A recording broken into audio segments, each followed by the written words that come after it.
우리는 구체적인 내용을 살펴보기 전에 전체적인 큰 흐름을 볼 줄 알아야 됩니다. 골로새서 1, 2장은 교리 부분이고 3, 4장은 실천 부분입니다.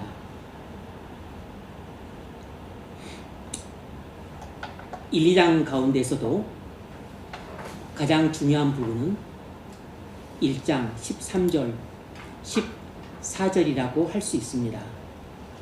왜 이 부분이 가장 중요하냐면 13절은 예수님의 주되심을 나타내고 14절은 예수님의 구주되심을 나타내기 때문입니다. 다시 말해서 복음의 핵심 요약이 13, 14절에 나타나 있기 때문입니다. 그가 우리를 흑암의 권세에서 건져내사 그의 사랑의 아들의 나라로 옮기셨으니 그 아들 안에서 우리가 속량 곧 죄사함을 얻었느니라. 우리가 예수의 구주 되심을 믿고 구원받았으면 우리는 예수의 주되심을 믿고 순종하는 삶을 삽니다. 이것이 바로 거듭난 삶이에요. 이렇게 거듭난 사람은 오직 그리스도 한 분만으로 충분하다는 믿음으로 살게 됩니다. 그래서 1장 20절, 2장 3절, 2장 9절에서 그리스도의 충족성을 말해주고 있습니다. 그 안에는 신성의 모든 충만이 육체로 구하시고 우리도 그 안에서 충만하여졌으니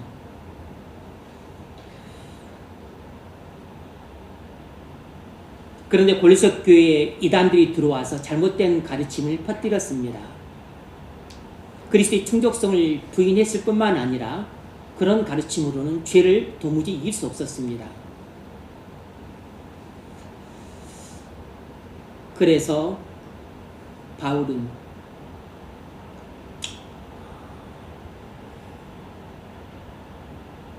(3장 1절로 17절까지 해서) 그리스도인들이 어떤 원리를 갖고 살아야 되는가를 말해주고 있습니다. 그리고 3장 18절로 4장 6절까지 해서는 이제 구체적인 삶에 적용하는 내용을 다루고 있어요. 가정과 직장과 일상생활에서 승리하는 삶을 살려면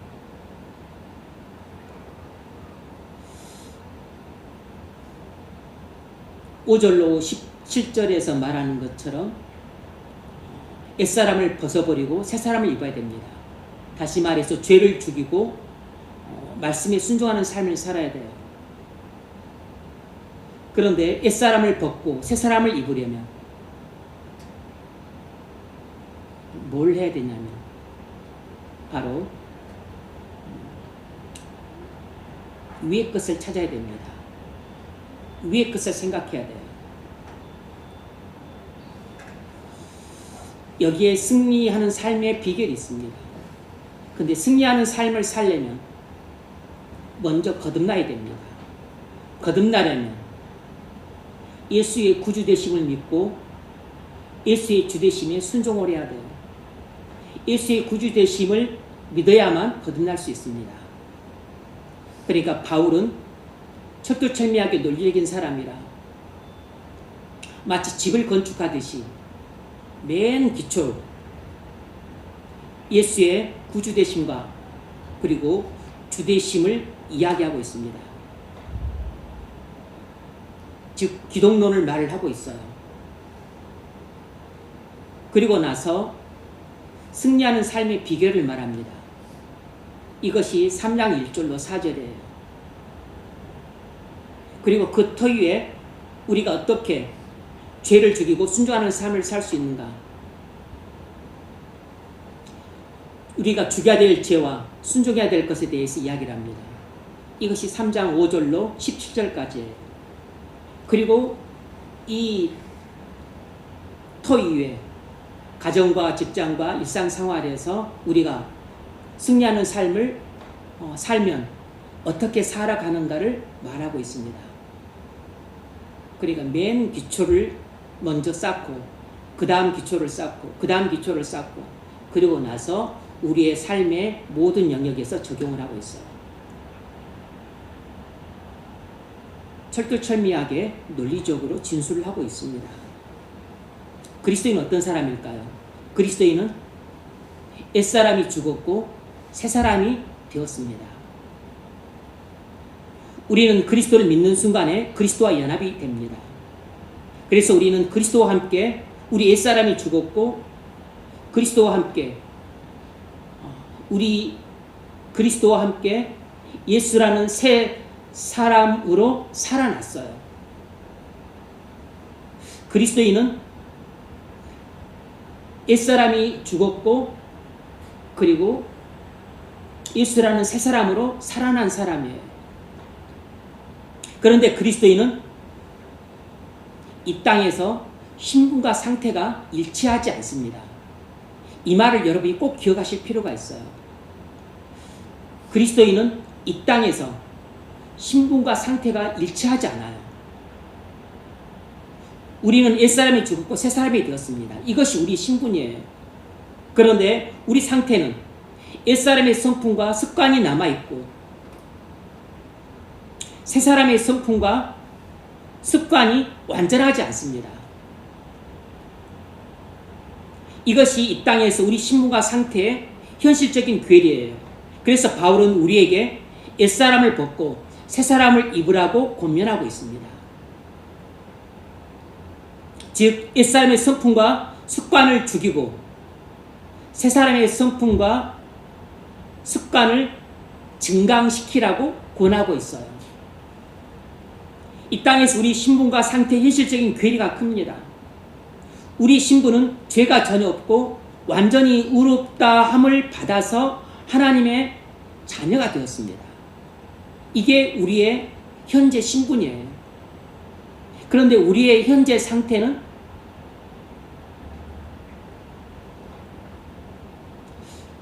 죄된 본성이 우리 몸속에 남아있고 그리고 죄된 습관이 우리 몸에 남아있어요. 의로운 성품과 의로운 행위와 습관은 불완전한 상태입니다. 왜 이런 일이 발생할까요? 그건 우리가 예수 믿고 영혼만 구원받았기 때문입니다. 아직 우리 육체는 구원받지 못했어요. 그래서 죄가 우리 육체 속에 남아 있습니다. 죄된 본성이 남아 있고 그에 따라서 죄된 행동을 하고 죄된 습관이 남아 있어요. 그리스도께서 재림하시면 우리 육체도 죄에서 완전히 구원받습니다. 천국에서는 죄가 전혀 없기 때문에 우리 신분과 상태가 완전히 일치하게 됩니다. 이것이 바로 영광스러운 상태예요. 지금은 우리 신분과 상태가 일치하지 않는 불완전한 상태입니다. 하지만 우리 영혼은 죄에서 구원받은 상태예요. 아직 우리 육체만, 우리 몸뚱아리만 아직 죄에서 구원받지 못한 상태예요. 현재 이 상태가 은혜의 상태예요. 현재 이 땅에서 살아가는 그리스도인의 상태는 은혜의 상태고 영혼과 육체가 완전히 구원받아서 우리의 신분과 상태가 완전히 일치하는 그 상태가 바로 천국에서의 영광스러운 상태입니다. 지금은 죄가 넘치는 이 세상에 살고 있기 때문에 끊임없이 죄를 죽여야 됩니다. 끊임없이 옛사람을 벗어야 우리의 못난 자아를 버릴 수 있어요. 그래서 바울이 우리에게 죄를 죽이라고 했습니다. 5절 땅에 있는 지체를 죽이라. 곧 음란과 부정과 사욕과 악한 정욕과 탐심이니 탐심은 곧 우상 숭배니라.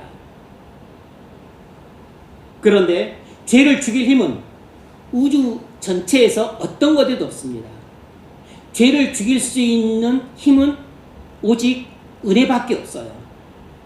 그런데 그 죄를 죽일 수 있는 유일한 힘인 은혜는 그리스도께서만이 공급해 줄 수 있습니다. 오직 그리스도만 우리에게 은혜를 공급해 줄 수 있어요. 동시에 우리는 끊임없이 순종하는 삶을 살아가야 됩니다. 끊임없이 새 사람을 입어야 주님의 형상을 닮아가죠. 그래서 바울이 우리에게 순종하라고 했습니다. 12절 너희는 하나님이 택하사 거룩하고 사랑받는 자처럼 긍휼과 자비와 겸손과 온유와 오래 참음을 옷 입고 하나님의 성품을 옷 입으라는 것이에요. 서로 용납하여 피차 용서하고 이 모든 것 위에 사랑을 더하라. 그런데 이렇게 새 사람의 성품을 입혀줄 수 있는 힘은 인간에게는 전혀 없습니다. 이렇게 우리에게 주님의 성품을 입혀줄 수 있는 힘은 오직 은혜밖에 없어요. 그런데 그 은혜는 오직 그리스도만이 주실 수 있습니다. 오직 그리스도만이 우리에게 은혜를 주실 수 있어요. 그래서 바울이 옛사람을 벗고 새사람을 입으라고 말하기 전에 먼저 위의 것을 찾으라고 말했던 겁니다. 먼저 위의 것을 생각하라고 말했던 것이에요. 위의 것을 찾으라는 말은 주님을 만나기 위해 지속적으로 구하라는 뜻입니다. 주님을 만나려는 인력으로 계속해서 주님께 나가라는 것이에요. 그런데 이것도 마음이 있어야 하죠.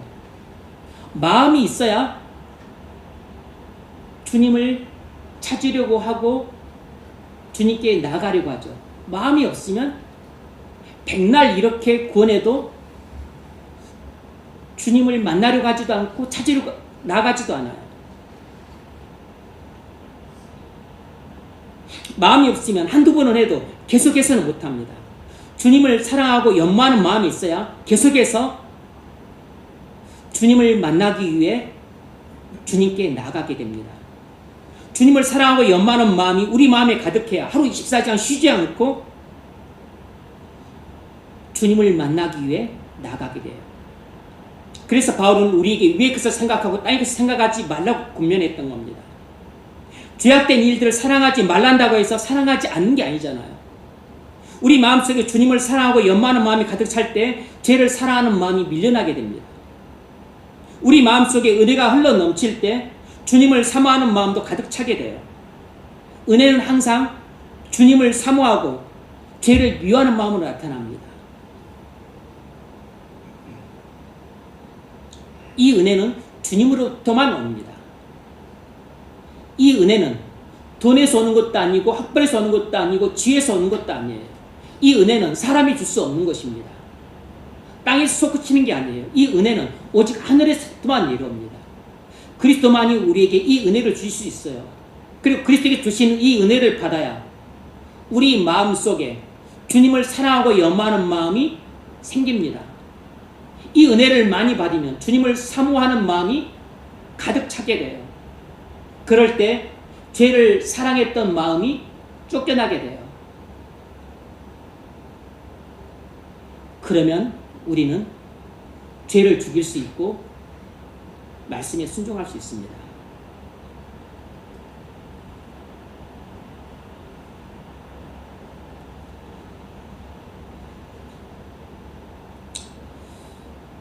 그러므로 우리는 이 은혜를 얻기 위해 주님께 나가야 됩니다. 은혜는 주님을 만날 때였습니다. 따라서 주님을 만나기 위해 주님께 나가야 돼요. 어떻게 나갑니까? 가장 대표적인 것이 말씀과 기도입니다. 이것을 구체적으로 5가지의 말씀을 드렸어요. 첫 번째, 예배를 통해서 나가야 됩니다. 그래서 예배에 참석하는 것이 아주 중요해요. 거기에는 찬송도 기도도 있지만 무엇보다 하나님 말씀인 설교가 있기 때문이에요. 두 번째는 말씀 묵상입니다.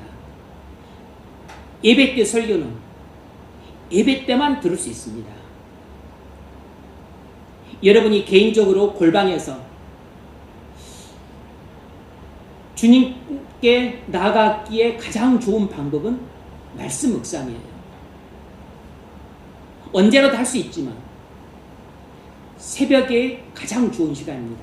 왜냐하면 그때가 하루 24시간 중에 가장 고요한 때고 어떤 잡념도 여러분 마음을 사로잡을 만한 기회를 얻기조차 못할 시간이기 때문에 어떤 근심 걱정도 여러분 마음을 장악하기 전 시간이기 때문입니다. 세 번째는 기도 시간입니다. 우리가 기도하러 나갈 때 은혜의 보좌 앞에 나간다고 말을 해요. 왜냐하면 그만큼 기도를 통해서 은혜를 받기 때문입니다.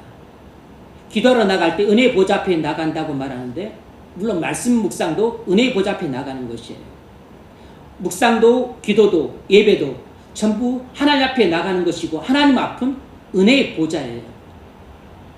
구약의 성전으로 말하자면 쉬운 자입니다. 법궤 뚜껑 위로 나가는 것이에요. 그래서 기도할 때 하나님의 음성을 듣게 됩니다. 기도할 때 평소에 못 깨닫던 자기 죄를 깨닫게 돼요. 기도할 때 하늘문이 열리는 것입니다. 기도할 때도 하늘문이 열리지만 말씀 묵상할 때도 하늘문이 열려요. 예배할 때도 하늘문이 열립니다. 하늘문이 열리면 성령을 받게 되고 하나님의 음성을 듣게 돼요. 반드시 하나님 문이 열리게 되면 공통적으로 나타나는 일이 딱 두 가지입니다. 첫 번째로 성령을 받게 되고, 두 번째로 하나님의 음성을 듣게 돼요. 설교 시간에도 목사의 음성이 아니고 하나님의 음성을 듣게 됩니다. 묵상 때에도 하나님이 말씀하시는 세미한 음성을 듣게 돼요. 기도할 때도 하나님이 내 영혼에 말씀하시는 세미한 음성을 듣게 됩니다. 네 번째는 회개예요. 우리는 회개할 때 우리 죄를 책망하시는 하나님의 음성을 듣게 되고, 그리고 우리 죄에 대해서 하나님이 근심하시는 탄식 소리를 듣게 돼요.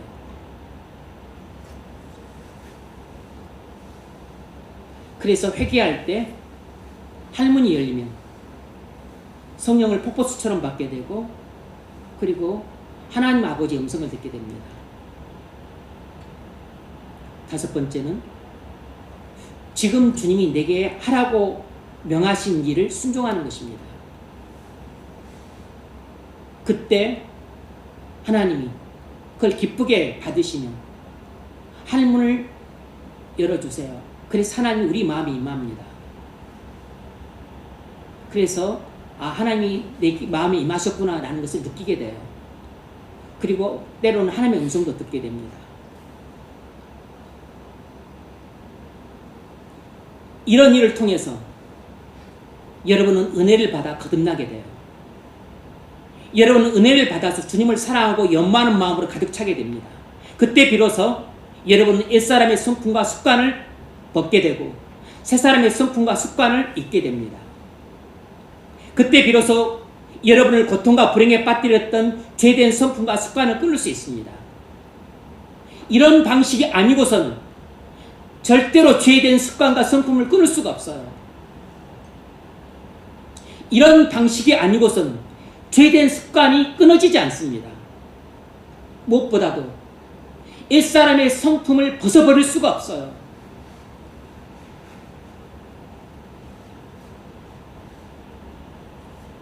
그리스도인답게 겸손하고 온유한 성품을 갖게 되고 용서하고 사랑하는 삶을 살 수 있습니다.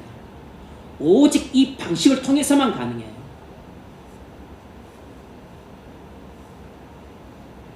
우리가 옛사람을 벗고 새사람을 입을 수 있는 메커니즘은 딱 이거 하나밖에 없습니다.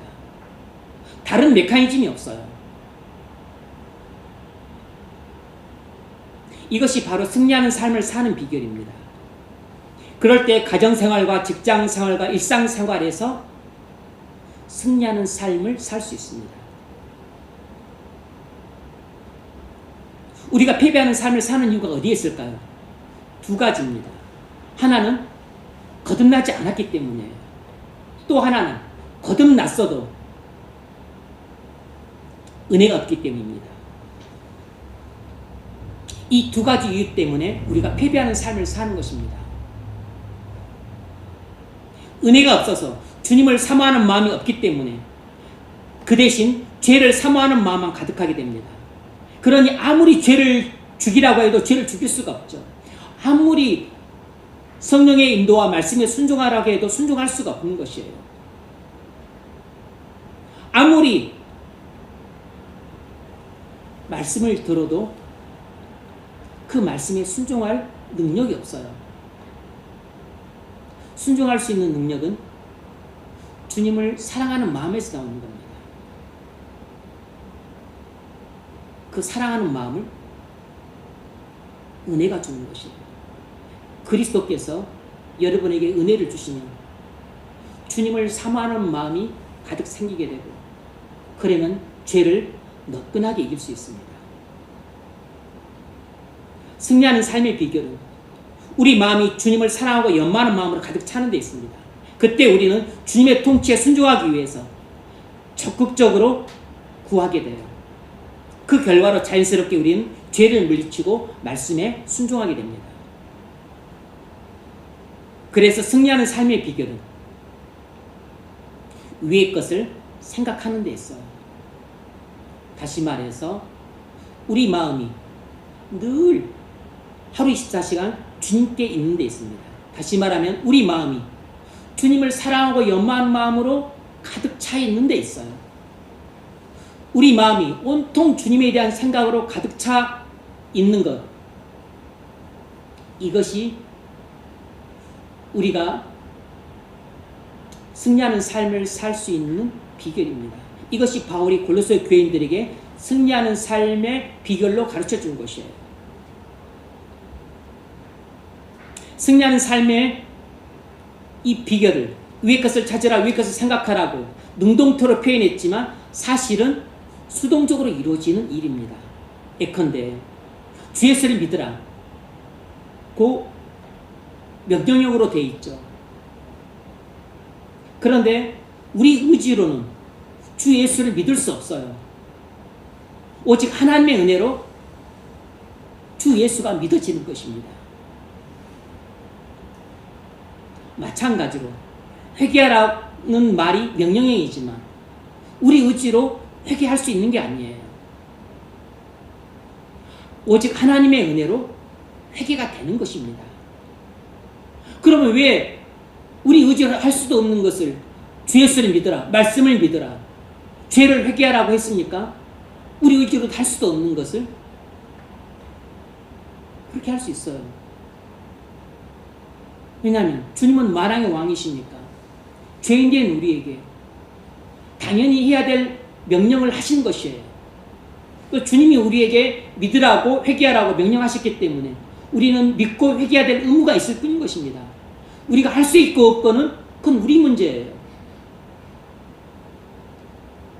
그런데 믿고자 하고 회개하고자 할 때 주님은 우리를 긍휼히 여기셔서 은혜를 부어주심으로 믿을 수 있게 해주시고 회개할 수 있게 해주시는 것입니다. 결국 은혜로 믿게 되고 은혜로 회개하게 되는 것이에요. 마찬가지입니다.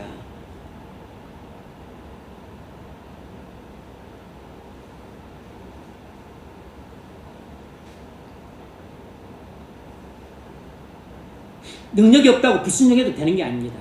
마찬가지로 위의 것을 찾으라는 말씀도 명령이지만 사실은 주님을 만나기 위해서 주님께 나가게 되는 것입니다. 하나님 은혜로 내 의지로 주님을 찾고 내 의지로 주님을 만나기 위해서 막 주님께 나가는 그 일을 몇 번을 할 수 있어요. 근데 계속적으로는 안 됩니다. 오직 하나님의 은혜로만 지속적으로 주님을 만나기 위해 나갈 수 있게 됩니다. 위의 것을 생각하고 딴 것을 생각하지 말라고 했어요. 이것도 명령이지만 우리 의지로 할 수 있는 게 아니에요. 우리 의지로 주님을 사랑하고 연모할 수 있는 게 아닙니다. 여러분이 다 주님을 사랑하고 연모하려고 하지만 이게 사랑하는 마음이 그렇게 안 생기고 연모하는 마음이 안 생기고 오히려 정반대로 죄를 사모하는 마음이 가득 찰 때가 많아요. 그래서 당황스러운 것입니다. 오직 하나님의 은혜로 주님을 사랑하고 연모하는 마음이 생기게 되고, 그리고 죄를 미워하는 마음도 생기게 되는 것입니다. 하나님의 은혜로 내가 주님을 사모하게 되고 죄를 미워하게 되는 것이에요.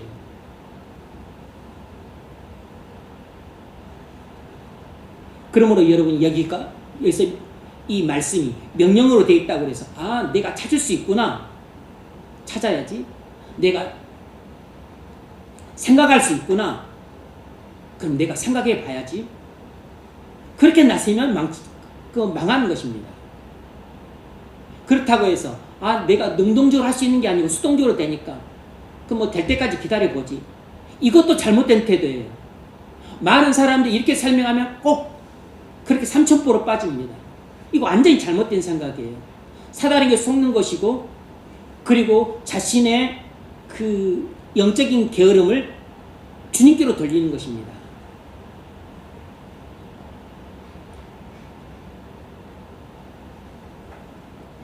내가 그렇게 할 수 있는 능력이 없어도 나는 그렇게 해야 되는 겁니다. 내게 능력이 없다고 죄 짓는 것이 정당화가 안 되는 것이에요.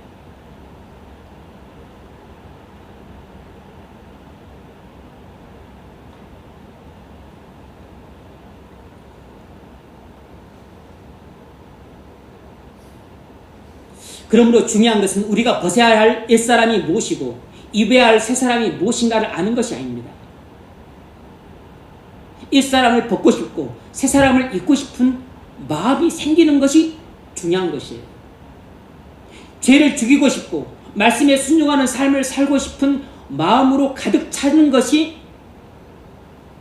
우선적이고 훨씬 더 중요한 것입니다. 우리가 주님께로부터 은혜를 받으면 그렇게 죄를 죽이고 싶고 말씀에 순종하고 싶은 마음으로 가득 차게 돼요. 그러면 죄를 죽이는 것이 훨씬 쉬워지게 되고 말씀에 순종하는 것도 훨씬 쉬워지게 됩니다. 물론 이런 마음이 없다고 해서 죄 짓는 게 용인되는 게 아니에요. 죄를 지어도 괜찮은 게 아닙니다. 명령이 있잖아요. 죄를 죽이고 말씀에 순종하라는 것은 주님의 명령입니다. 그러므로 불순종하는 것은 전부 죄예요. 어떤 경우에도 죄는 정당화되지 않습니다. 우리가 주님을 사랑함으로 순종할 마음이 있어요. 죄를 미워하는 마음도 있습니다. 거듭난 사람에게는 어느 정도 주님을 사랑하는 마음도 있고 죄를 미워하는 마음이 있어요. 그럼 우리가 죽여야 될 죄는 무엇이겠습니까? 오늘 우리가 이것을 구체적으로 알아보려고 합니다. 바울은 특별히 5가지를 언급했어요. 그런데 이 5절에 언급된 이 5가지는 공통점이 있는데 우리 내면의 욕망의 죄들을 언급하고 있어요. 이 5가지 죄들은 음란과 부정과 사욕과 악한 정욕과 탐심, 이 5가지는 공통적으로 우리 내면의 욕망의 죄들입니다. 5절, 그러므로 땅에 있는 지체를 죽이라. 곧 음란과 부정과 사욕과 악한 정욕과 탐심이니 탐심은 우상 숭배니라. 여기서 땅이란 사단의 통치 영역을 가리켜요. 지체란 우리에게 아주 밀착된 죄라는 뜻입니다. 그러니까 땅에 있는 지체란 사단의 통치 영역 안에서 일어나는 우리가 흔히 범하는 죄라는 뜻이에요. 우리 내면의 욕망으로 아주 흔하게 짓는 죄 5가지를 언급하고 있습니다. 그 첫 번째가 음란이에요. 음란은 영어로 포르네이아입니다. 포르노라는 말이 여기서 나왔어요. 음란은 모든 불법적 성관계를 말합니다. 성경은 결혼 밖에서 이루어지는 불법적인 성관계를 금합니다. 성경은 음란을 무겁게 다뤄요. 모든 죄는 몸 밖에 짓는 죄인데 음란만큼은 우리 몸 안에 짓는 죄입니다. 그래서 성경은 음란을 심각하게 다뤄요. 고린도전서 6장 9절로 10절 들어보세요. 불의한 자가 하나님의 나라를 유혹으로 받지 못할 줄을 알지 못하느냐. 미혹을 받지 말라. 음행하는 자나 음행하는 자, 우상 숭배하는 자나 간음하는 자나 간음하는 자, 탐색하는 자, 다 성적인 범죄입니다. 남색하는 자, 이 동성애죠. 도적이나 탐욕을 부린 자나 술 취하는 자나 모욕하는 자나 속여 빼앗는 자들은 하나님의 나라를 유혹으로 받지 못하리라. 음행하는 자, 간음하는 자, 탐색하는 자, 그리고 남색하는 자, 동성애자들, 하나님의 나라를 유혹으로 받을 수 없다고 했습니다. 에베소 5장 5절도 비슷하게 말합니다. 너희도 정녕 이것을 알거니와 음행하는 자나 더러운 자나 탐하는 자, 곧 우상 숭배자는 다 그리스도 하나님의 나라에서 기업을 얻지 못하리니. 물론 이 말은 음란죄를 한 번이라도 짓는 사람은 천국에 못 간다는 뜻이 아니에요. 이런 죄를 지은 사람도 주를 믿고 회개하면 용서받고 구원받습니다. 그러나 음란죄를 짓고도 회개하지 않는 자들은 천국에 못 들어갑니다. 계속해서 음란죄를 짓고 있는 사람들도 천국에 못 들어갑니다. 세상에서는 음행이 흔하게 일어납니다. 음행을 대수롭지 않게 생각하는 것이 오늘날 대중문화예요. 이런 가치관을 갖고 이렇게 사는 사람들을 위해 하나님의 진노가 임해 있습니다. 6절 이것들로 말미암아 하나님의 진노가 불순종의 아들들 위해 임하느니라 그랬습니다. 제가 가진 뉴킹스 버전에는 불순종의 아들들 위라는 말이 포함되어 있어요. 사본이 다른 거죠.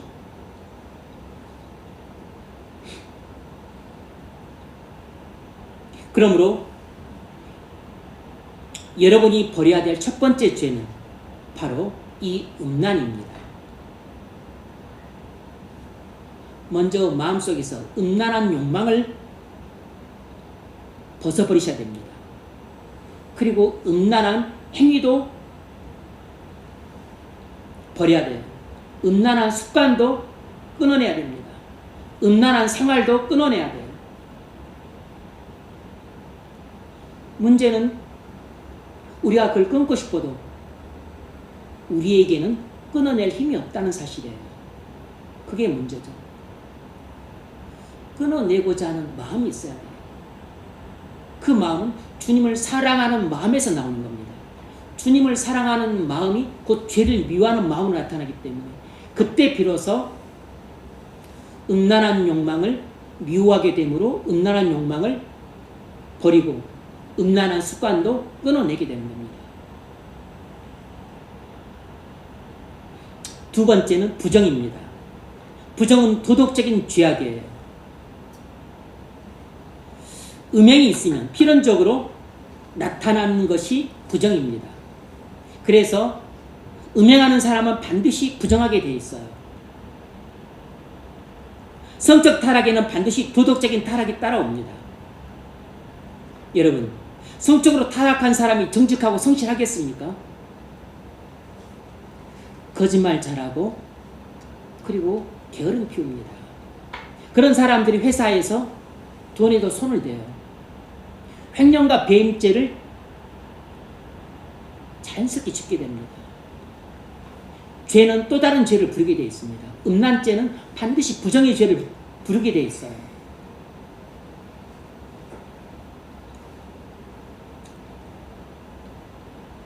그래서 이 부정이라는 말도 도덕적인 죄악이라는 뜻이지만 그러나 이 성적인 범죄와 깊은 연관성을 갖고 있는 용어입니다. 말 자체가 단순한 그러니까 도덕적인 죄, 거짓말하고 돈 훔치는 죄 이런 것뿐만 아니라 이 부정이라는 말 속에는 성적인 죄악도 포함되어 있는 것입니다. 추행하고 음담패설하고 희롱하고 이것이 다 부정한 행위예요. 세 번째는 사욕입니다. 억제할 수 없는 성적인 욕망을 가리키는 단어예요. 영어로는 패션으로 그렇게 번역이 되어 있습니다. 호색이라고도 할 수 있어요. 위 세 가지 죄들은 성적인 욕망과 관련된 죄들입니다. 뭘 할 수 있습니까? 그만큼 타락한 인간에게는 타락한 성적인 욕망이 가득하다는 것입니다. 타락한 세상에 이렇게 타락한 성범죄가 많이 일어나고 있다는 뜻이에요. 그래서 바울이 성적인 죄를 심각하게 다루고 있습니다. 여러분, 세상 사람들은 남녀가 결혼관계가 아니어도 사랑이라는 미명 아래 성관계가 가능하다고 생각을 합니다. 방송에서도 버젓이 그렇게 말들을 합니다. 그러나 하나님은 절대로 금해요. 지록 20장 14절 간음하지 말라. 이것은 기독교 윤리입니다. 십계명에서 직접적으로 하나님께서 혼의 성관계를 금지하고 있습니다. 간음이란 모든 혼의 성관계 뿐만 아니라 모든 음란한 욕망도 간음이 포함이 됩니다. 하나님이 직접 성경에서 혼의 성관계를 금지하고 있어요. 간음하지 말라. 히브리서 13장 4절도 그 점을 말합니다. 모든 사람은 결혼을 귀히 여기고 친소를 더럽히지 않게 하라. 음행하는 자들과 간음하는 자들을 하나님이 심판하시리라. 주님은 결혼 안에서만 성관계가 정당하다고 말하고 있습니다. 그 외에 결혼관계 외에 모든 성관계는 심판의 대상이라는 것입니다. 음행하는 자들과 간음하는 자들을 하나님이 심판하시리라.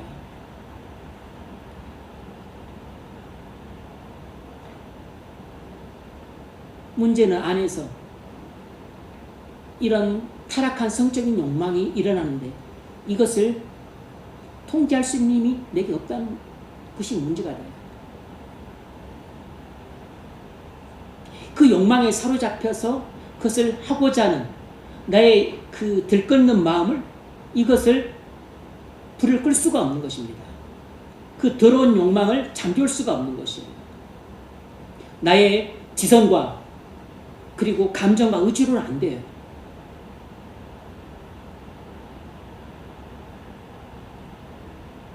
그건 은혜로만 가능합니다. 그 은혜는 주님이 주시는 것이에요. 오직 주님만 그 은혜를 주실 수 있어요. 그 은혜를 받아야 내가 주님을 사랑하고 연모하는 마음이 가득 찰 때 내 내면에서 일어나는 그 음란한 욕망을 미워하게 됩니다. 음란한 행위를 미워하게 돼요. 음란한 습관을 끊을 수 있게 됩니다. 그래서 음란한 생활을 청산하게 되는 것이에요. 그 마음이 안 생기면 이런 설교를 100번을 들어도 나는 그것을 끊을 마음이 없어요.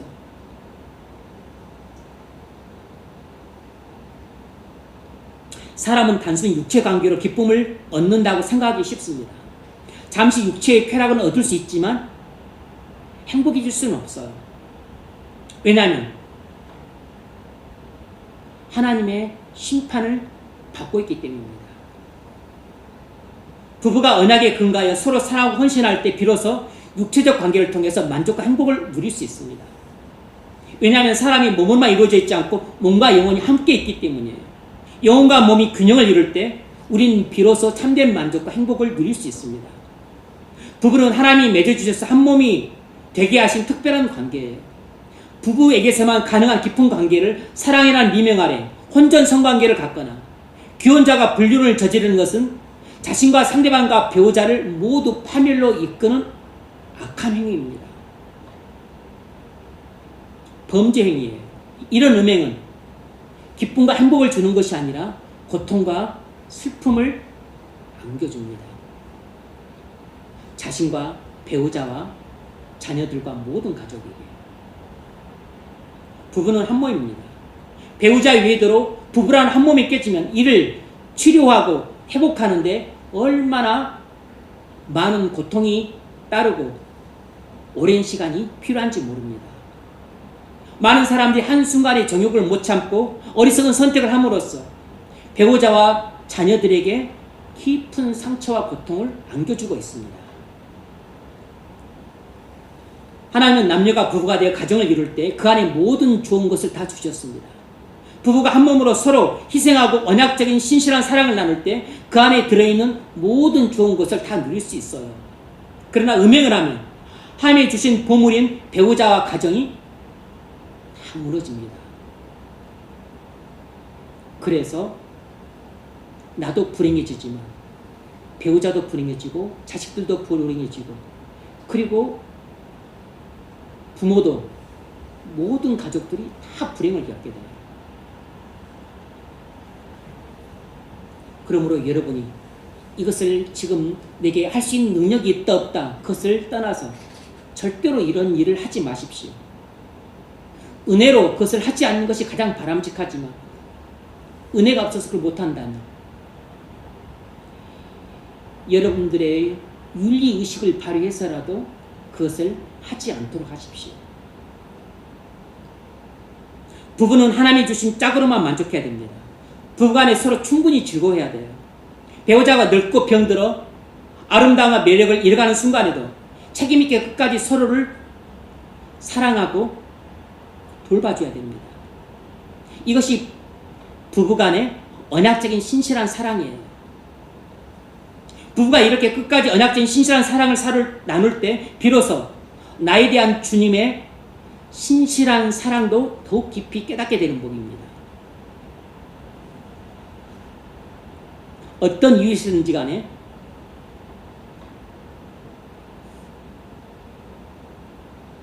음행하지 마십시오. 음란과 부정과 사욕을 버리셔야 됩니다. 음란과 사욕과 부정이 여러분 내면의 욕망으로 가득 들어차 있으면 반드시 여러분은 큰 고통과 불행 속에 빠지게 되어 있습니다. 이것이 얼마나 세상과 교인들에게조차도 심각한 문제였으면 바울이 죄를 끊어버리라고 말할 때 맨 먼저 이 세 가지 성적인 관련된 범죄를 말을 했겠어요. 음란과 부정과 사욕. 음행한 사람은 사단에게 속아 넘어간 어리석은 사람입니다. 이것은 한순간 못 참아 벌어진 일이 아니라 평소 이런 음란을 마음속에 갈망하고 있었기 때문에 그런 기회가 왔을 때 에라 모르겠다 하고 은근슬쩍 자기 몸을 맡긴 것입니다.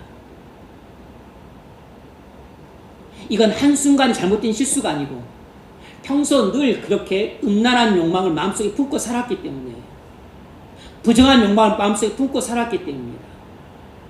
그런 하나님께 불순종도 하였어라도 내 육체의 쾌락을 즐기고자 하는 그런 사악한 욕망을 마음속에 품고 살아온 결과로 그런 기회가 왔었을 때 내가 그런 기회에 넘어가게 된 것이에요. 사단이 화살을 쏘았을 때 맞고 범죄하게 된 것입니다. 한순간의 실수가 아니에요. 미혼 남녀들은 좋아한다는 이유로 또는 결혼한다는 핑계를 대고 혼전성 관계를 갖는 경우들이 세상에 허다합니다. 조심하셔야 됩니다. 교회를 다니고 그리스도인들도 이런 유혹에 빠지기 쉬운 것은 이것이 오늘날 세상의 대중문화이기 때문이에요. 기혼자들은 배우자가 마음에 안 든다는 이유로 또 이런저런 핑계를 대고 간음하기 쉽습니다. 배우자의 간음으로 가정이 깨진 관계를 수다하게 우리가 보호하지 않았습니까? 배우자가 간음하면 그 가정은 거의 대부분 깨집니다. 이혼하지 않는다 할지라도 실질적으로는 거의 깨진 것이나 다를 바 없는 너덜너덜한 가정이 돼요. 그러므로 간음하지 마십시오. 하나님이 주신 모든 좋은 것이 다 들어있는 가정을 소중히 여기세요. 하나님이 보배로운 선물로 주신 배우자를 귀하게 여기십시오. 그래서 주님이 허락하신 날까지 배우자와 사랑하며 사시길 바랍니다. 네 번째는 악한 종욕이에요. 악한 종욕이란 하나님께 불순종을 하고자 하는 악한 욕망을 가리킵니다. 여러분 마음속에 하나님 말씀에 불순종하고 싶은 악한 욕망이 자리 잡고 있습니까? 그 악한 욕망을 여러분 힘으로는 이길 수가 없습니다. 무엇을 이길 수 있죠? 주님을 사랑하는 마음으로만 이길 수 있어요. 주님을 사랑하고 연모하는 마음이 가득 찰 때 하나님 말씀에 불순종하고자 하는 이 사악한 욕망도 쫓겨나게 됩니다. 이 악한 종욕이란 극단적으로 자기 욕심을 만족시키려는 욕망이에요. 여러분의 배우자가 될 사람이 이런 악한 욕망에 붙들린 사람이라고 합시다. 그럼 여러분이 결혼해서 어떻게 되겠어요? 여러분은 지옥을 경험하게 됩니다. 어떻게 이런 사람이 있을 수 있나? 이런 한숨과 탄식이 나오게 돼요. 그래서 세상에 지위 보고 결혼하면 안 됩니다. 학식 보고 결혼하면 안 돼요. 외모 보고 결혼하면 완전히 망하는 것입니다. 그 속에 악한 종욕이 있는데 극단적으로 자기만을 위하고 생각하고는 그런 욕망이 있는 사람인데 어떻게 그 사람과 조화를 이루며 살겠어요? 하나님께 불순종하는 마음을 악한 욕망을 갖고 있는 사람인데 어떻게 함께 하나님을 예배하는 자리로 기쁘게 나오겠냐고요.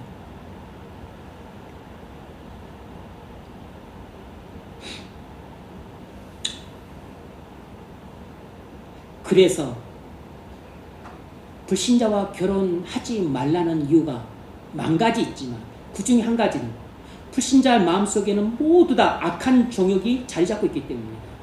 극단적으로 자기만을 생각하고 위하는 그런 욕망이 가득 차 있기 때문이에요. 불신자라고 해서 꼭 폭력을 행사하거나 아니면 또 거짓말하거나 사기치거나 아주 성품이 못돼 먹거나 그랬기 때문이 아니에요. 근본적으로 천국을 향해 함께 나아갈 수 없기 때문입니다. 한 하나님을 섬기지 못하고 한 주를 섬기지 못하기 때문에 불신자들 마음속에는 음란과 부정과 사욕과 악한 종욕이 가득합니다. 어떻게 이 사람과 여러분이 마음을 맞추고 그리고 화평하게 살 수 있겠습니까? 불가능한 일을 가능하다고 주장하면서 고집을 피우시면 안 돼요. 그건 섭을 지고 불에 뛰어드는 것입니다. 다섯 번째는 탐심입니다. 탐심은 중요한 주제예요. 자본주의 사회에서 소유와 소비는 미덕으로 간주됩니다. 사단은 소유와 소비를 통해 행복해질 수 있다고 우리를 늘 속입니다. 끊임없이 더 많이 소유하고 소비하도록 다양한 방식으로 부추깁니다. 자본주의 체제가 서구에서 왔다고 해서 좋은 제도로 생각하면 그건 어리석은 생각입니다. 공산주의가 악한 것처럼 자본주의도 악해요. 시대의 흐름을 덤벙대고 쫓아가서는 안 됩니다. 소유나 소비에 있어서 여러분의 기준이 무엇입니까? 묻고 싶어요. 여러분의 소유와 소비의 기준이 무엇입니까? 성경이 말하는 그리스도인의 소유와 소비의 기준은 크게 두 가지입니다. 하나는 청지기 정신이에요. 이 청지기 정신은 누가복음 12장과 누가복음 16장에 나옵니다. 누가복음 12장 42절. 충성되고 지혜 있는 청지기가 되어 주인의 뜻대로 양식을 나눠줄 자가 누구냐? 중요한 용어는 주님은 주인이고 나는 청지기라는 것입니다. 청지기는 어떻게 살아야 돼요? 주인의 뜻대로 맡긴 재물을 나누어야 되는 것입니다. 누가복음 12장의 청지기 비유와 누가복음 16장의 불의한 청지기 비유를 통해서 주님이 우리에게 주시는 교훈이 뭐겠습니까? 주님은 모든 재물의 주인이시고 우리는 주님이 우리에게 맡기신 재물의 청지기이므로 우리는 주님의 뜻에 따라 우리의 소유를 결정해야 되고 우리의 소비를 결정해야 한다라는 것입니다. 이것이 누가복음 12장의 청지기 비유와 누가복음 16장의 불의한 청지기 비유가 우리에게 주는 교훈이에요. 여기서 그리스도인의 소유와 소비의 기준이 나오는 것입니다. 모든 그리스도인은 주님의 뜻에 따라 자기의 소유와 소비를 결정해야 합니다. 모든 그리스도인에게 획일적으로 적용할 수치는 없습니다. 그리스도인은 재산은 몇 억까지만 갖고 그 이상은 안 돼. 그리스도인은 한 달에 얼마만 쓰고 300만 원만 쓰고 그 이상은 쓰면 안 돼. 그런 식으로 주님은 말하지 않았어요. 왜냐하면 우리 각자의 상황과 형편이 다르기 때문입니다. 우리 각자의 신앙이 다르기 때문이에요. 우리가 갖고 싶은 대로 갖고 쓰고 싶은 대로 다 쓰는 것은 우리가 탐심에 붙들린 사람이라는 증거입니다. 지금 여러분은 탐심이라는 죄를 범하고 있는 것이에요. 주님께 묻지도 않고 주님의 뜻 따위는 안중에도 없는 채 내가 갖고 싶은 대로 갖고 내가 쓰고 싶은 대로 쓰고 있다면 여러분은 탐심에 붙들려 살아가는 사람인 겁니다. 소유와 소비는 소금물과 같습니다. 내 욕심을 채우기 위해 가지면 가질수록 더 갖고 싶고 내 만족을 위해 돈을 쓰면 쓸수록 더 쓰고 싶은 법이에요. 소유욕과 소비욕은 결코 만족을 모릅니다. 더 갈망하게 돼요. 그래서 소유욕과 소비욕은 소금물과 같습니다. 다시 말하면 탐심은 소금물과 같은 것이에요. 그래야 소금을 처음부터 마시지 말아야 되는 것처럼 탐심을 버려야 되는 것입니다. 탐심을 계속 품고 있으면 우리는 계속 더 많이 소유하고 싶고 내 만족을 위해서 계속 더 많이 쓰고 싶은 것입니다. 우리가 탐심에 붙들리면 재물의 주인이 되어 우리 마음대로 갖고 우리 마음대로 쓰게 됩니다. 예수님의 주되심을 인정하지 않는 불신자들은 전부 이렇게 탐심에 붙들려 삽니다. 재물의 노예로 사는 것이에요. 고관 대작들과 학식 높은 자들도 이렇게 살고 주인하고 가난한 자들도 이렇게 살아갑니다. 이게 세상의 모습이에요. 부자나 가난한 자나 모두 탐심의 죄를 범하고 살아가고 있는 것이 세상의 모습입니다. 그러나 우리가 청지기 정신을 갖고 살면 주님의 뜻대로 재물의 소유도 결정하고 재물의 소비도 결정하게 됩니다. 주님께 붙들리면 탐심에 붙들리지 않습니다. 우리가 탐심에 붙들려서 내 재산을 마음껏 늘리고 내가 쓰고 싶은 대로 이것도 사고 저것도 사고 이것도 사고 그리고 살고 있다면 예수님은 나의 주인이 아닌 겁니다. 예수님은 나의 구주가 아닌 것이에요. 예수를 구주로 믿고 그리고 예수님의 주되심에 순종하며 살아가는 사람은 절대로 그렇게 살 수 없습니다. 살아나도 그렇게 못 살아요. 교회의 재정관리도 마찬가지입니다. 주님 뜻대로 교회의 재정관리를 해야 됩니다. 그래서 늘 깨어있어서 주님의 음성을 듣고 재정이 집행되도록 힘써야 됩니다. 목사가 영적으로 잠들어 있으면 교회의 재정 집행을 잘못된 방식으로 하게 돼요. 올해 우리 교회는 해외 구제를 시행하려고 합니다. 먼저 작고 조그맣게 시행하려고 해요. 그리고 가급적이면 작게 하지만 넓게 하려고 합니다. 우리는 두 군데를 하려고 해요. 독립유공자 후손 고려인 돕기, 무국적 고려인 돕기. 비록 작은 액수지만 하려고 합니다.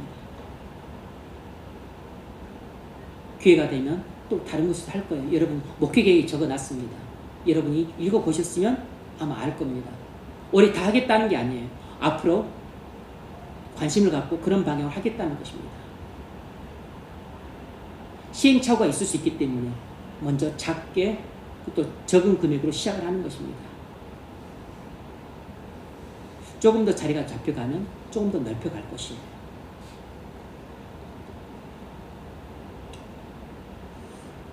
모든 그리스도인의 소유와 소비의 기준이 되는 두 번째 성경 가르침은 자족입니다.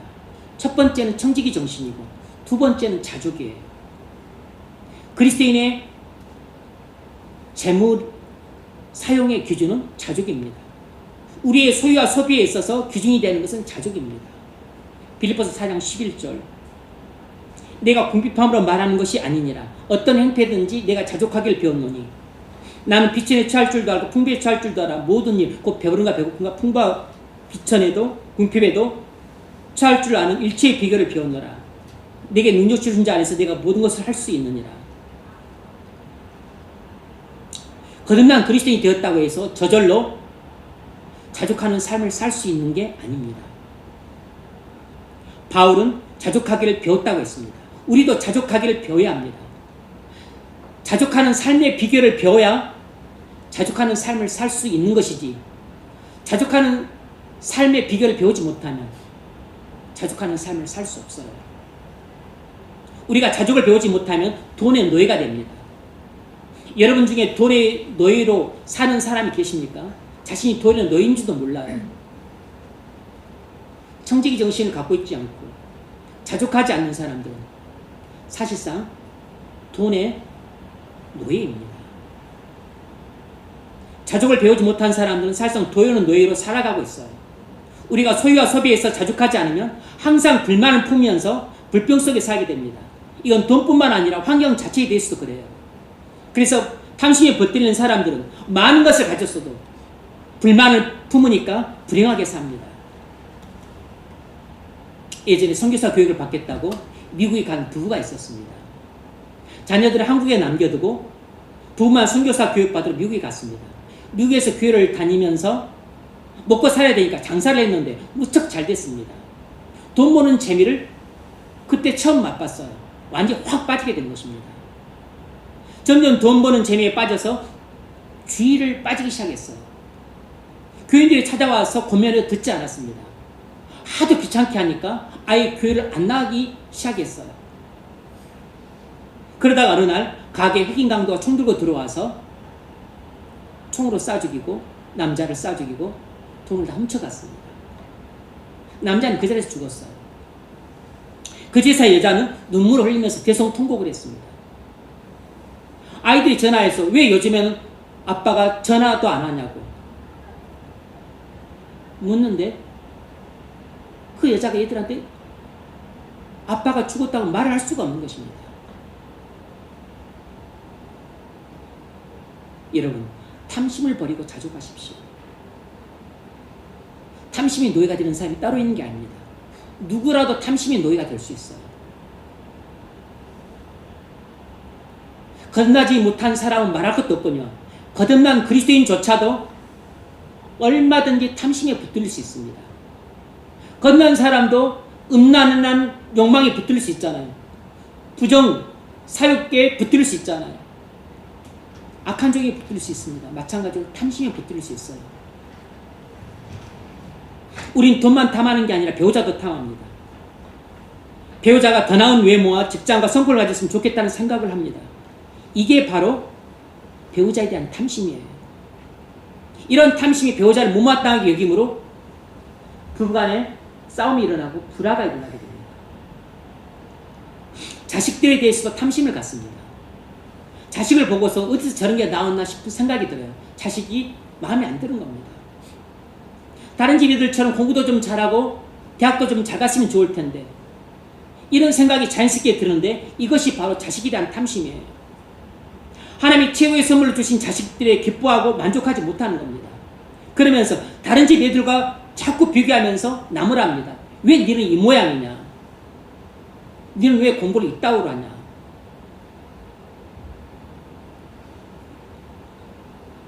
그러면 자식들에게 오랫동안 치유되지 않는 상처를 주면서 담을 쌓게 돼요. 부모들이 많이 배웠어도 지혜가 부족하고 탐심의 노예로 살고 있기 때문에 벌어지는 일들입니다. 결국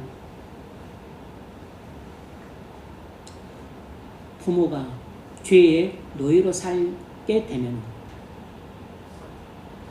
모든 부분에 있어서 탐심을 부리게 되어 있습니다.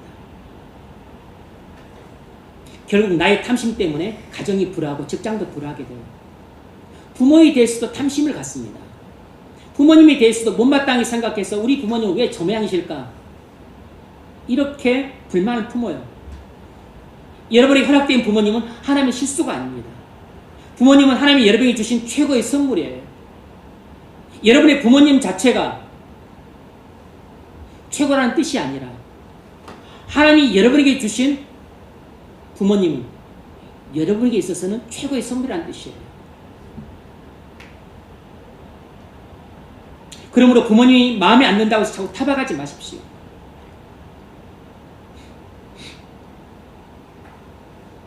병들고 치매 걸렸다고 해서 자꾸 구박하지 마세요. 부족해 보이는 부모일지라도 실수하지 않으신 하나님을 신뢰하면서 부모님을 공격할 때 하나님은 그 부족함이 많아 보이는 부모님을 통해서 여러분에게 예정된 복을 차고도 넘치게 부어주십니다. 바로 이 모든 뜻이 제5계명 내 부모를 공경하라 라는 말씀 속에 담겨 있는 것이에요. 그러므로 탐심을 버리십시오. 그 대신 청지기 정신과 자족으로 무장을 하십시오. 우리에게서 탐심이 제거되고 청지기 정신과 자족으로 무장이 되면 부모를 공경하고 배우자와 자식들이 사랑스럽게 보이니까 가정이 화평하게 됩니다. 그러면 직장 생활을 은혜롭게 할 수 있어요. 옛말에도 가와 만사성이라는 말이 있지 않습니까? 가정이 화목해야 직장 생활도 잘하는 것입니다.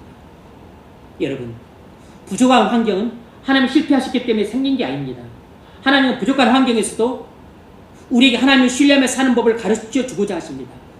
그러므로써 풍족한 환경에서 더욱 청지기정신과 자족하는 마음으로 살아가도록 지도하고 계시는 것이에요.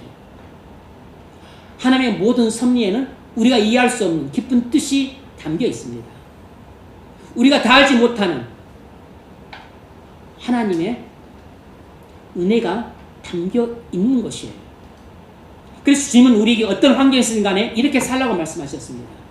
데살로니가서 5장 16절 항상 기뻐하라 쉬지 말고 기도하라 범사에 감사하라. 이는 그리스도에서 너를 향하신 하나님의 뜻이니라. 1903년 구한말 우리나라가 너무너무 가난할 때 무지렁병이 많은 우리 백성들이 저 하와이 가면 잘 먹고 잘 살 수 있다는 말에 속아서 건너갔습니다. 사탕수수 농장에 거의 노예로 살았어요. 많은 사람들이 두드려 맞고 죽고 그리고 고생해서 죽었습니다. 하지만 그들이 번 돈 중에 상당 부분은 독립운동 자금으로 쓰였어요. 1950년대 이후 60년, 70년, 80년, 90년대까지 우리나라 많은 사람들이 외국으로 이민을 갔습니다. 미국, 캐나다, 호주, 뉴질랜드 그리고 독일, 파독 강부, 파병, 또 파독 간호사들 그리고 심지어 멕시코, 애니깽들, 브라질, 남미 여러 나라들로 갔어요.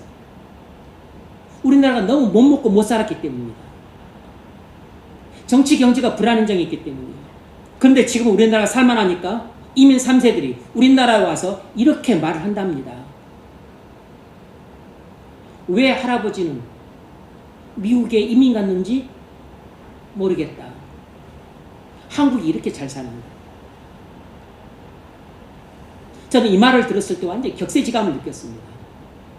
우리나라가 이렇게 되었구나. 100년 전, 50년 전에는 우리나라가 먹고 살기 어려웠거든요. 그래서 잘 사는 나라 이민 가면 잘 먹고 잘 살 줄 알고 이민을 갔던 거예요. 그런데 세월이 지나 상황이 역전됐습니다. 미국 먹고 살기 힘들어요. 치안 우리나라보다 훨씬 더 불안정합니다. 의료 엉망이에요. 거기는 암 한 번 걸리면 거기는 망합니다. 멕시코, 브라질, 남미 여러 나라들 먹고 살기 우리나라보다 훨씬 더 힘들고 치안 엄청 불안정하고 거기 정치, 경제, 사회 모든 게 우리나라보다 훨씬 상황이 나쁩니다. 천국 같다던 뉴질랜드 지금 직장 없어서 청년들 외국으로 싹 빠져나가고 있어요. 우리 주변에 캐나다로 이민 간 사람들, 또 파독 강도, 파독 간호사들, 뉴질랜드, 호주 이민 간 사람들 많아요. 그런데 지금 역이민이 많이 일어나고 있습니다. 잠깐 사이 상황이 이렇게 역전됐어요. 부족함이 많은 나라였지만 꿋꿋하게 나라를 지켰던 사람들은 그 자손들까지 지금 번영되고 안정된 나라에서 사는 혜택을 누리고 있습니다. 뭘 할 수 있죠? 이처럼 하나님은 부족한 환경에서도 이를 극복하는 믿음과 인격을 주셔서 결국 우리에게 가장 좋은 것을 주신다는 사실입니다. 부족한 가정에서도, 부족한 부모님이어서, 부족한 배우자여도, 부족한 자식이어도 꿋꿋하게 그 환경을 지켜내면 하나님의 이를 극복하는 믿음과 인격을 주셔서 결국엔 하나님이 그 가정에 모든 좋은 것을 부어주실 때가 오는 것입니다. 지금이 전부가 아니에요. 눈에 보이는 것이 전부가 아닙니다.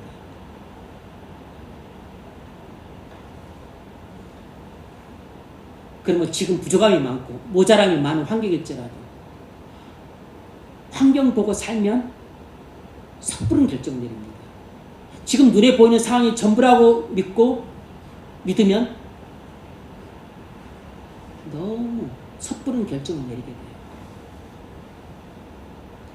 그래서 환경이 좋을 때뿐만 아니라 나쁠 때일수록 더욱더 하나님의 말씀을 붙들어야 됩니다. 하나님의 말씀을 붙들고 살아야 돼요. 하나님의 말씀을 굳게 믿고 살아야 됩니다. 환경 보고 살면 망합니다. 상황 보고 판단하면 망하는 것이에요.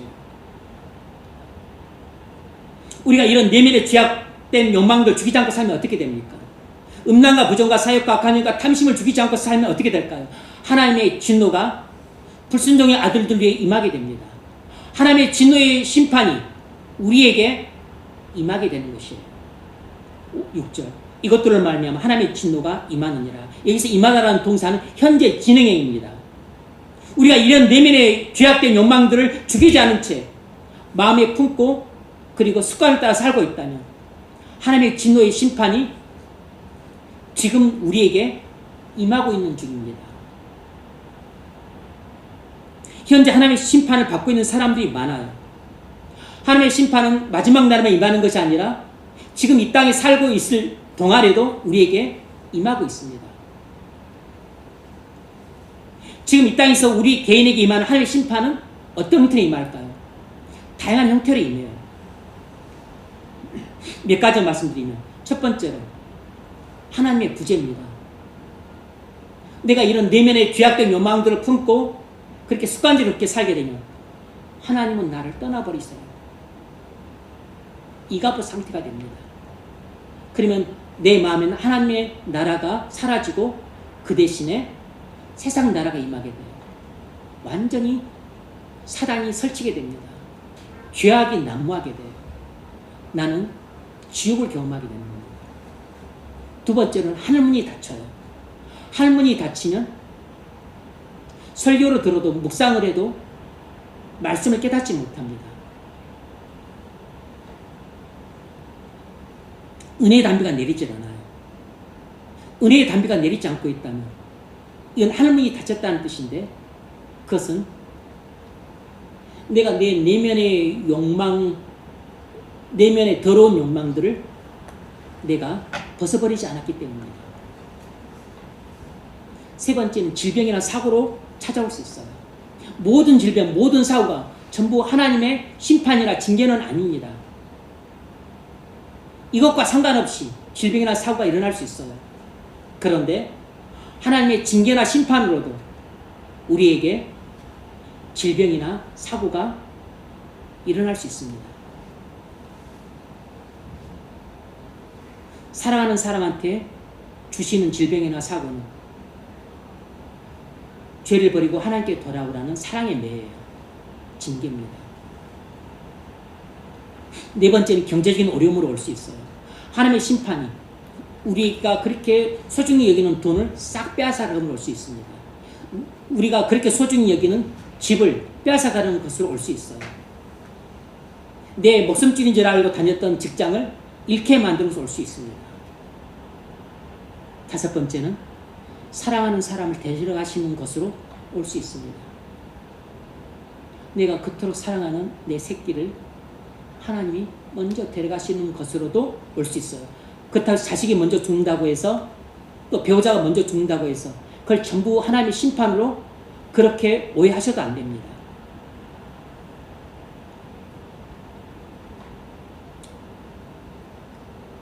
놀라운 것은 이런 심판이 전혀 임하지 않는 경우들도 많다는 것입니다.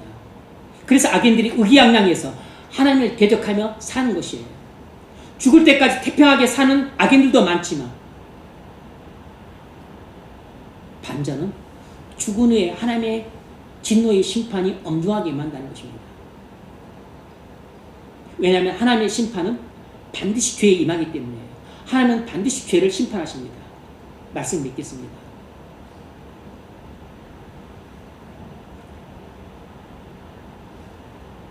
우리가 승리하는 삶을 살려면 옛사람을 벗고 새사람을 입어야 돼요. 땅에는 지체를 주게 됩니다. 음란과 부정과 사욕과 악한 점을 죽여야 돼요. 벗어버려야 됩니다. 이런 성품들을 벗어버리고 이런 습관들을 끊어내야 됩니다. 문제는 우리에게 그것을 할 수 있는 힘이 없다는 것이에요. 이것들을 끊어낼 수 있는 힘은 오직 우리 마음 안에 주님을 사랑하고 연만한 마음이 가득 찰 때 가능합니다. 그 주님을 사랑하고 연만한 마음은 주님이 우리에게 공급해 주시는 은혜로 생기는 것이에요.